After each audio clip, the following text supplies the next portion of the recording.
ময়মনসিংহের গফরগাঁও উপজেলার পাঁচোয়া গ্রামে জন্ম ভাষা শহীদ আব্দুল জব্বারের।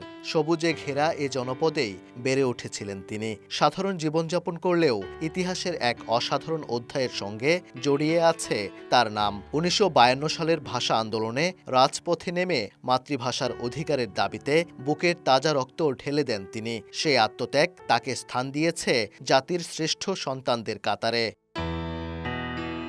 যে গ্রামে জন্ম নিয়েছেন এমন বীর সন্তান, সেই পাঁচোয়া গ্রামটির নামকরণ করা হয়েছে ভাষা শহীদ আব্দুল জব্বার নগর। তার স্মৃতিকে ধরে রাখতে ২০০৮ সালে নির্মাণ করা হয় ভাষা শহীদ আব্দুল জব্বার গ্রন্থাগার ও স্মৃতি জাদুঘর। কিন্তু দেড় যুগ পেরিয়ে গেলেও এখনও পূর্ণতা পায়নি প্রতিষ্ঠানটি।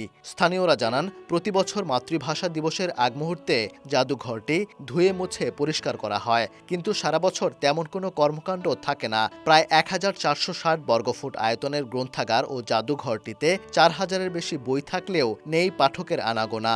জাদুঘরে শহীদ জব্বারের ছবি, ব্যবহৃত জিনিসপত্র বা উল্লেখযোগ্য কোনো স্মারকও নেই। ভাষা শহীদ আব্দুল জব্বার স্মৃতি জাদুঘরটি শুধু নামেই প্রতিষ্ঠিত হয়েছে, কিন্তু ওনার কোনো ব্যবহৃত বা কোনো স্মৃতিচিহ্ন এখানে নাই।